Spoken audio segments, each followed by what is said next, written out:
लोगों की इतनी हिम्मत। आज करीमा अपनी ननद के घर 10 सालों के बाद पहुंचने वाली थी। वो बहुत छोटे गांव से थी। उसने बहुत ही मुश्किल से बच्चों को पढ़ा लिखा कर नौकरी के काबिल बनाया। उसके बच्चों ने बाहर रहकर ही उच्च शिक्षा प्राप्त की थी, पर गरिमा का रहन सहन गांव में रहने के कारण नहीं बदला था। जबकि उसकी ननद बहुत बड़े शहर मुंबई में रहती थी। उनका लाइफ स्टाइल भाभी से काफ़ी अलग था। पर बेटा काबिल होने के कारण उसके बेटे महेश को नौकरी के सिलसिले में मुंबई जाना था। उसकी कंपनी में ट्रेनिंग थी। उसके लिए कंपनी की ओर से होटल में रुकने की व्यवस्था थी। महेश को लगा कि माँ मेरी ट्रेनिंग के दौरान बुआ के साथ रह लेंगी। वैसे भी माँ कहीं नहीं घूमी है, बुआ के साथ मुंबई घूम लेंगी और उनका मिलना भी हो जाएगा। उसकी ननद को अपने भाई से एक लिमिट भर ही बातें होती थी। इस तरह गरिमा अपने बेटे के साथ ट्रेन का सफ़र करके ननद के घर पहुंची गई। ननद ने अभी चाय पानी ही दिया था, तभी उसे दूसरे कमरे से आवाज़ आती सुनाई दी। दीदी की बेटी आंचल कह रही थी, मम्मी मामी अपने यहाँ क्यों आई है? वो चाहती तो महेश भैया के साथ होटल में भी रुक सकती थी, जहाँ महेश भैया के लिए इंतज़ाम था। वे वहाँ क्यों नहीं रुकी? तब ननद बोली, हाँ हाँ, फालतू में बिना वजह अपने यहाँ आ गई। तभी अजय भी बोला, हाँ हाँ मम्मी, उनका फ़ोन तो ही पापा ने रिसीव किया होगा। आपकी उनसे आने के बारे में बात नहीं हुई क्या? तब वो इतना सुनकर सोचने लगी, ये हमारी वही ननद रानी है जो हर साल मायके में आकर 15-15 दिन रहकर जाती थी। आज मेरा पहली बार मौका पड़ा तो उनके मन में यह सब है। इन लोगों को मेरा आना अखर रहा है। कितना कुछ नहीं किया दीदी के लिए और आज ये सब सोच रही हैं।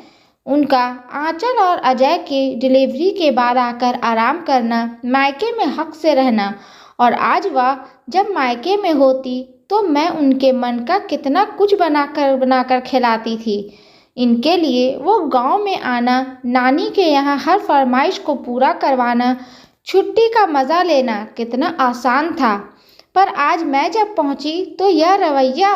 आज सासू माँ की एक एक बात याद आ रही थी कि बेटी को देते ही हैं, लेने की उम्मीद भी मत करना।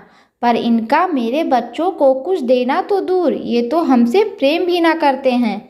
मैंने तो हमेशा फ़र्ज़ निभाए हैं, पर सासू माँ ने अपनी बेटी को कोई नसीहत नहीं दी। प्रेम और विश्वास से ही आपसी रिश्ता चलता है, पर वो समझ चुकी थी।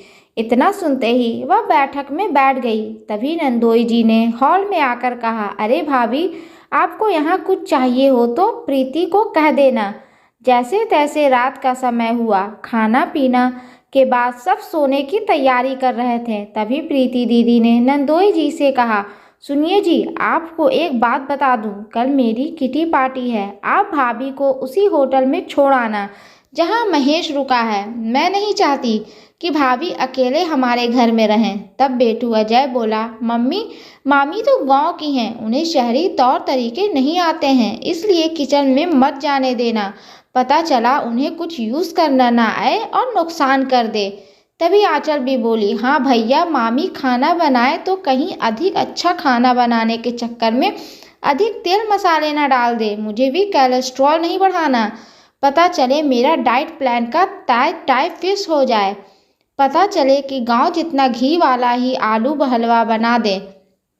छोटों की बात अलग थी, अब मैं डाइट फॉलो कर रही हूँ। माँ, आप ही कल का खाना बनाने लगना। तभी प्रीति अपने पति से बोली, हाँ जी, आप समझ गए ना, कल भाभी को आप खाने के बाद होटल छोड़ आना, बाकी मैं अपनी भाभी से बात कर लूँगी। अब तो इतना सुनने के बाद गरिमा को चैन नहीं पड़ रही थी। उन्होंने अपने बेटे को रात में सोने के समय फ़ोन मिलाया और कहा, बेटा महेश, तेरी कल कितने बजे की ट्रेनिंग होगी? क्या मैं तेरे साथ उस होटल में रुक सकती हूँ? तब बेटा बोला, अरे माँ, आप तो मुंबई घूमने आई थी तो क्यों पूछ रही हैं? जब मेरी ट्रेनिंग ख़त्म होगी तो आपको फ़ोन करूँगा। तब वह बोली, काश हम समझ पाते कि तेरी बुआ हमें अपना मानती ही नहीं है। वो तो पापा के कारण हम इतना कर गए। यदि तेरे पापा आते तो समझते कि उनकी बहन कैसी है। उनको हमारा आना अखर रहा है। वो नहीं चाहती कि मैं उनके घर रुकूं। माँ, मेरे साथ रुकना असंभव है यहाँ। ठीक है बेटा, मेरी तू टिकट लौटने की करा दे। मैं अपने गांव अपने आप से चली जाऊंगी, क्योंकि तुझे 7 दिन और लगेंगे। फिर अगले दिन वह खाना खाकर तैयार हो जाती है। तब ननद पूछती है, भाभी आप कहीं जा रही हो क्या? उसके बाद वह अपनी ननद से कहती है, दीदी आपको मेरा यहाँ आना अच्छा ना लगा।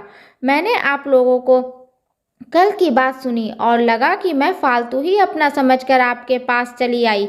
मैंने कहाँ सोचा था कि मेरा आपसे मिलना भी हो जाएगा और यहाँ इतने बड़े मुंबई में घूमना ही हो जाएगा। पर हमें कहाँ पता था कि आप तो हमें अपना मानती ही नहीं हैं, मेरे प्रति अपनापन ही नहीं है। आपको हमारी वजह से कोई परेशानी नहीं होगी। इस बार न सही, अब मेरा बेटा ही अगली बार घुमा देगा। वो तो आप लोग कहती थी कि मेरा मुंबई ऐसा वैसा है, बस मुंबई घूमने की हसरत मन में हो गई, इसलिए सोचा आप लोग मेरे अपने हैं, आपके साथ घूम लूँगी। पर मैं समझ गई कि मेरी ही गलती हो गई। आप दिल से बहुत छोटी रह गई। काश पहले वो आपके भैया आपको समझ पाते तो वो मुझे कभी ना भेजते। आज समझ आ गया कि हम लोग गांव से हैं, पर बेटे को पेट काट काट कर बड़े लोगों के साथ उठने बैठने लायक बना दिया है। वो भी हमें एक दिन घुमा ही देगा। मेरी शाम की लौटने की ट्रेन है। अब आप हमसे भी आगे की कोई उम्मीद मत रखना। जब तक सासू माँ थी तब तक आपने मायके में खूब अधिकार जताया, और अब करने की बारी आई तो हमें पराये हो गए। इतना ही कहना सुनकर प्रीति दीदी बोलने लगी, भाभी आप कैसी बातें कर रही हो? वो तो हमारी किटी पार्टी बड़ी होटल में थी, तो आप वहाँ क्या करती? आपने कभी किटी खेली तो है नहीं, और तो और घर में अकेली बोर हो जाती। तब वह बोली, दीदी जहाँ अपनापन होता है परायापन नहीं लगता। मैं हक से यहाँ रहती, आप भले ही अपनी किटी में चली जाती। आप हमेशा मायके आती रही, आपने वहाँ जन्म लिया, तो वो घर हमने पराया ना लगने दिया। पर आज यहाँ आकर समझ आ गया कि आप तो हमें अपना मानती ही नहीं हैं। अगर मैं कानों ना सुनती तो विश्वास ही नहीं होता। खैर अच्छा हुआ जो हुआ। अब हमें भी अपनी तरफ से पहल नहीं करनी पड़ेगी, क्योंकि ताली दोनों हाथों से बजती है। आपके भाई को भी पता चले कि आपके हमारे प्रति कैसी सोच है। तब प्रीति दीदी ने कहा, नहीं भाभी आप रुको, मैं आपको जाने ना दूंगी। तब गरिमा ने कहा, दीदी औपचारिक होने की ज़रूरत नहीं है। जो कहना था वो आप और आपके बच्चे के मुख से काफ़ी सुन चुकी हूँ। आखिर आपकी हिम्मत कैसे हुई जीजा जी से कहने की, मुझे महेश के साथ होटल भेज देने की? मैं सब सुन चुकी हूँ। अब हमसे रुका ना जाएगा। दीदी माना कि आपके पास पैसा बहुत है, पर दिल बहुत छोटा है। देखना पैसा ही हर समय काम नहीं आता। एक दिन देखना आपको रिश्तों की भी कदर होगी। हमारे पास भी भगवान की दया से सब कुछ है। हमारे बच्चों ने साथ दिया तो शहरी तौर तरीके आ जाएगा। इस तरह वह मुंबई घूमने की इच्छा लिए ही गांव लौट गई, और ननद ने कुछ नहीं किया। इस तरह कैसे मायके में हक जमाने वाली ननद ने ही उसे पराया कर दिया। दोस्तों, आपने खास रिश्तों को सहेजने की आवश्यकता होती है, क्योंकि बुरे वक्त में अपने ही काम आते हैं। पर आपसी रिश्तों में जहाँ प्यार, विश्वास और अपनापन ना हो तो वहीं उनको ख़त्म कर देना चाहिए। दोस्तों, ये स्टोरी आपको अच्छी लगे तो प्लीज़ इसे लाइक करें, शेयर करें एंड सब्सक्राइब करें। और इस स्टोरी के बारे में आपकी क्या राय है हमें कमेंट बॉक्स में ज़रूर बताएं। और हाँ, बेल आइकन को प्रेस करना ना भूलें, क्योंकि ऐसे ही आने वाली स्टोरी आप तक सबसे पहले पहुंचती रहेगी। धन्यवाद।